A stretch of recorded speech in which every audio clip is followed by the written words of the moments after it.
साल 2020 एक लड़की अपने माँ के पास जाती है और कहती है कि माँ, मुझे तुमसे कुछ कहना है, मेरी बात को तुम सुन क्यों नहीं रही। दरअसल इस बात को अपनी माँ से कई बार कहती है। बाकी माँ थी कि उसकी बात को नजरअंदाज कर रही थी। दरअसल लड़की कहती है कि माँ, जो पड़ोस के अंकल हैं वो मेरे पास आते हैं और मुझे कुछ खाने की चीज देते हैं और मेरे साथ गलत करने की कोशिश करते हैं। और मेरा भी कभी कभी मन करता है कि मैं भी उनसे ढेर सारी बात करूं, उनके साथ गलत हरकतें करूं। बाकी माँ थी कि इस बात को जैसे लग रहा था कि सुनी नहीं, नजरअंदाज कर रही थी। लड़की परेशान बार बार अपनी माँ से कहती है कि तुम पूछती क्यों नहीं। माँ एक जवाब देती कि मैं नहीं पूछ सकती तुमसे, तुम्हें तो पता है कि तुम्हारे पिता घर से बाहर रहते हैं और मैं अगर जो पूछती हूँ कुछ वो नुकसान पहुंचा दिया तो फिर क्या होगा। इस बात को यहीं खत्म कर देती। बेटी भी अपने कामकाज में लग जाती है, माँ भी अपने कामकाज में लग जाती है, मामला यहीं दब जाता है। बाकी कुछ ही समय के बाद कुछ ऐसा होता है जिसको सुनने के बाद हर कोई हैरान था, परेशान था। तो आखिर ये क्या मामला था, इसको जानने के लिए, इसको समझने के लिए हमारे साथ वीडियो में अंत तक बने रहिएगा। नमस्कार, मैं सावित्री यादव यस के क्राइम सफर में आप सभी का स्वागत करती हूँ। उम्मीद है यस के क्राइम सफर की सारी फैमिली अच्छी होगी, अपना ख्याल रख रही होगी। आज मैं जिस सच्ची घटना को लेकर आप लोगों के बीच हाजिर हूँ, बेहद हैरान कर देने वाली है, परेशान कर देने वाली है। और जब ये मामला हुआ था तो इस इलाके के ही लोग नहीं बल्कि पूरे प्रदेश के लोग ये कहने पे मजबूर हो गए थे कि आखिरकार ऐसी जो कि सोच वाले लोग हमारे समाज, हमारे ही बीच रहते हैं और हम पहचान नहीं पाते। दरअसल इस घटना की शुरुआत मैं करूं उससे पहले जितने भी हमारे भाई बहन, सबसे एक ही गुजारिश, एक ही रिक्वेस्ट है कि चैनल पे अगर जो नए आए हैं तो चैनल को सब्सक्राइब कर लीजिए, घटना को ज्यादा से ज्यादा शेयर करिएगा। और इस घटना को सुनाने का मेरा उद्देश्य ये नहीं है कि किसी की भावनाओं को ठेस पहुंचाया जाए, किसी को आहत किया जाए, बल्कि बस इसलिए कि लोगों को जागरूक किया जाए, लोगों को सचेत किया जाए। 29 अप्रैल 2024 महाराष्ट्र प्रदेश का एक इलाका मुंबई, इसी मुंबई के हाई कोर्ट में 29 अप्रैल को एकल पीठ के न्यायमूर्ति, जिनका नाम पृथ्वीराज चौहान होता है, इनके सामने एक 27 पेज की कहानी पड़ी रहती है।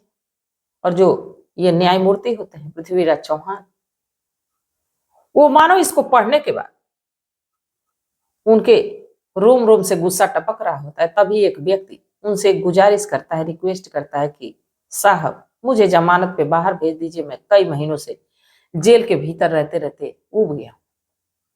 इस पे जो न्यायमूर्ति जज साहब होते हैं उस व्यक्ति से कहते हैं कि तुम्हारी पत्नी को तो जमानत पे भेज भी दिया जाए, बाकी तुमको तुमको तो कड़ी से कड़ी सजा मिलनी चाहिए और मेरा बस चले तो तुम्हें फांसी होनी चाहिए। अब वो व्यक्ति जो होता है बार बार गुहार करता है, बाकी जो जज साहब होते हैं वो ऐसा कहते हैं। धीरे धीरे अब कोर्ट रूम से ये बात बाहर निकलती और बाहर निकलती है सोशल मीडिया के जरिए, प्रिंट मीडिया के जरिए लोगों तक पहुंचती है। लोगों का आक्रोश, लोगों का गुस्सा बढ़ते जाता है कि इस व्यक्ति को फांसी होनी चाहिए। आखिर इस व्यक्ति ने ऐसा क्या किया था जिसकी जानकारी लोगों तक पहुंची। मैं बात कर रही हूं एक लड़की जो कि क्लास चौथी की छात्र रहती है, क्लास 4 में पढ़ने वाली होती है, 8 साल इसकी उम्र होती है, अपने माँ के साथ रह रही होती है। इसके पिता दुबई में अपने परिवार का गुजर बसर करने के लिए रुपए कमाने गए रहते और दोनों माँ बेटी गांव पे रहती। धीरे धीरे समय गुजर रहा था और एक दिन ये लड़की पढ़ाई करके जैसे स्कूल से आती है, उसी के पड़ोस में रहने वाले एक व्यक्ति जो कि लड़की को अपने पास बुलाता है, जिसकी उम्र लगभग 40 साल होती है, लड़की को बुलाता है, कुछ खाने की चीज देता है। अब पड़ोस का अंकल था, लड़की तुरंत उस चीज को खाती और जैसे ही उस चीज को खाती ये आदमी उसके साथ कुछ गलत करने की कोशिश करने लगता है। इस चीज का लड़की विरोध भी करती है, बाकी लड़की छोटी थी इसलिए वो आदमी उसको दबा देता है और उसके साथ गलत हरकतें करता है, उसके साथ संबंध बनाता है। और जब इसका मन भर जाता है तो उस लड़की को धमकाता है कि अगर जो इस बात को तुमने अपनी माँ से कहा या अपने किसी संपर्क से कहा तो मैं तुम्हें तो मारूंगा ही, साथ में तुम्हारे माता पिता को मार दूंगा। लड़की डर जाती है। लड़की भी खेलते हुए जब घर जाती है तो अपनी माँ से इस बात को बताती नहीं। अब अपने माँ के साथ काम काज में लग जाती है, चाहे घर का काम हो चाहे पढ़ने जाना हो, अपना रोजमर्रा के जीवन में लग जाती है। धीरे धीरे समय गुजरने लगता है। बाकी एक दिन फिर आदमी उस लड़की को बुलाता है, फिर खाने की चीज देता है, फिर उसके साथ ऐसी ही हरकतें करता है। अब ये सिलसिला एक बार शुरू हुआ तो फिर थमने का नाम नहीं ले रहा था। जो आदमी था उसकी पत्नी, लगभग उसकी उम्र 35 से 36 साल, वो भी इस नजारे को एक दिन देखती। बाकी वो भी इस पे विरोध नहीं करती उसका पति क्या कर रहा है। वो भी सब कुछ जान के अनजान बन जाती है और वो आदमी उस लड़की के साथ गलत हरकतें करता रहता है। धीरे धीरे समय बीतता रहता है। 1 साल, 2 साल, 4 साल, 6 साल, 8 साल, 7 साल, अब ऐसे बीता समय। बाकी जैसे ही 2020 आता है, ये लड़की अपने माँ से कहने की कोशिश करती है कि माँ, दरअसल अंकल जो है मुझे खाने की कुछ चीज देते हैं और मेरे शरीर में बेचैनी हो जाती है। मेरे शरीर में कुछ ऐसे बदलाव हो रहे हैं जिसको मैं रोक नहीं पाती, और मेरा मन करता है कि मेरे साथ कोई गलत हरकतें करे, मैं उसके साथ गलत करूं, अंकल के साथ ढेर सारी बातें करूं, अंकल के साथ संबंध बनाऊं। बाकी उसकी माँ इस बात को नजरअंदाज कर देती है। दरअसल इस लड़की को अब खुद ही लत लग जाती है सेक्स करने की। दरअसल ये जो आदमी रहता है उसको जो दवाएं देता है, जो खाने की चीज देता है, वो नशीला पदार्थ होता है, कुछ शक्तिवर्धक गोलियां खिलाता है जिससे कि उसके शरीर में चेंजेस होते जाते हैं, बदलाव होते जाते हैं, हार्मोन से बढ़ते जाते हैं और उसकी शरीर भी धीरे धीरे बढ़ती जाती है। बाकी ना इस बात पे माँ ध्यान देती है और ना ही कोई और ध्यान देता है। लड़की को इस चीज की लत लगती चली जाती है और लड़की भी अब कहां तक अंकल इंतजार करेंगे, अब ये लड़की ही अंकल का इंतजार करने लगती है कि कब अंकल आएंगे, वो खाने की चीज देंगे और कब मेरे साथ ऐसा करेंगे। अभी जो कि बीमारी उसको इस कदर हावी हो जाती है, इस कदर उसको अपने गिरफ्त में कर लेती है कि अब लड़की भी ऐसा चाहती है कि उसके साथ कोई ऐसा करे। अब जैसे 7 से 8 साल का समय गुजरता है, ये लड़की एक लड़के को चाहने लगती है और 1 मई 2021 को ये अचानक से गायब हो जाती है। और जब गायब हो जाती है तो जो लड़की की माँ रहती है वो अपने पति को फोन करती है, बताती है कि लड़की का कुछ अता पता है नहीं, लग रहा है किसी के साथ वो मुंह काला करके भाग गई। अब इस पे जो उस लड़की का पिता होता है वो दुबई से आता है और अपने लड़की की गुमशुदा होने की रिपोर्ट थाने में दर्ज कराता है। पुलिस वाले, अब चूंकि लड़की 17 साल की थी, बालिग नहीं थी, अब जिम्मेदारी बन जाती है पुलिस इस लड़की को ढूंढने लगती है। ढूंढते ढूंढते तलाश पूरी भी होती है, लड़की उस लड़के के साथ पकड़ी जाती है। और जब इस लड़की को पकड़ के लाया जाता है तो एक ऐसी कहानी सुनाती है जिसको सुनने के बाद हर कोई हैरान होता है। कहती है कि तब हमारे माता पिता कहाँ थे जब हमारे शरीर को नोचा जा रहा था, खसोटा जा रहा था। आज मेरी इच्छा करती है कि मैं ऐसा करूं और मेरे साथ ऐसा होता रहे।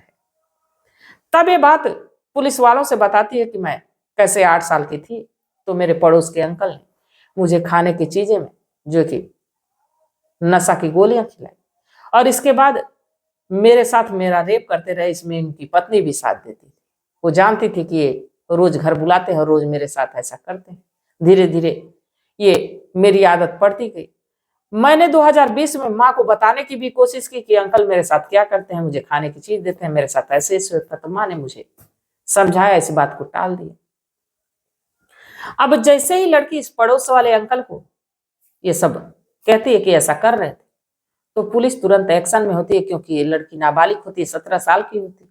इसकी तहरीर पे इसे जो कि 40 से 45 साल का जो अंकल होता है इसको गिरफ्तार करती है, साथ ही इसकी पत्नी को गिरफ्तार करती है। पॉक्सो एक्ट के तहत तमाम धाराएं लगा के इसको जेल के सलाखों के पीछे डाल दिया जाता है। अब जब मामला कोर्ट में चला जाता है तो अब लगातार इस केस पे सुनवाई चलने लगती है। अब लगातार समय गुजरने लगता है। जो यहाँ के कोर्ट के जो जज साहब होते हैं, एकल पीठ के जो न्यायमूर्ति होते हैं पृथ्वीराज चौहान, ये इस व्यक्ति को देखते ही तमतमा जाते हैं और कहते हैं कि तुम्हें तो फांसी की सजा होनी चाहिए। बाकी ये व्यक्ति बार बार अपील करता है कि नहीं, मुझे जमानत पे बाहर कर दीजिए। फिलहाल में तो ये जो व्यक्ति है जेल के सलाखों के पीछे, जो उसकी पत्नी है, उसको जमानत पे बाहर कर दिया गया है, क्योंकि इसमें इसकी ज्यादा भागीदारी होती नहीं है। पर हाँ, इसने भी वो संगीन जुर्म करते हुए अपने पति को देखा था, तो इस पे उसको भी एक्शन लेना चाहिए था और एक नाबालिग लड़की को बचाना चाहिए था। बाकी इसने ऐसा किया नहीं और सालों तक इस लड़की के साथ शोषण होता रहा, सालों तक इसके शरीर के साथ खिलवाड़ होता रहा।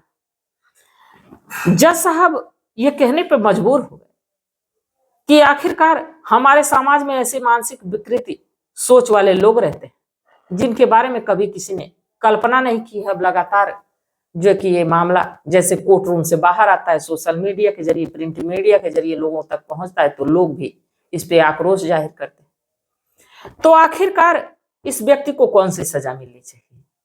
इसे क्या फांसी ही होनी चाहिए? और इसकी पत्नी को क्यों जमानत पे बाहर छोड़ दिया गया? क्या इसको भी सजा मिलनी चाहिए? और जो माँ थी जिसको लड़की बार बार बताने की कोशिश की, क्या उसे भी सजा मिलनी चाहिए? क्योंकि पिता तो घर से बाहर था, उसको इस बारे में जानकारी थी नहीं। तो आप लोग इस घटनाक्रम पे क्या सोचते हैं? आप लोगों की क्या सलाह, आप लोगों की क्या राय, कमेंट सेक्शन में जरूर बताइएगा। तब तक आप लोग अपना ख्याल रखिए, अपने बाल बच्चों का ख्याल रखिए, अपने परिवार का ख्याल रखिए और अपने बच्चों को ये समझाइए, उसको सहज रखिए कि कोई और अगर जो कुछ खाने पीने की चीज देता है तो उसको खाए पिए ना। कब कौन किसके बच्चे के साथ खिलवाड़ करके चल दे, ये कोई जानता नहीं है, किसी के चेहरे पे लिखा नहीं रहता है।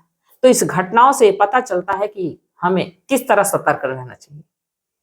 तो आप लोग अपने परिवार का ख्याल रखिए, अपने बाल बच्चों का ख्याल रखिए। मिलते हैं कल एक नई वीडियो के साथ, तब तक के लिए जय हिंद, जय भारत।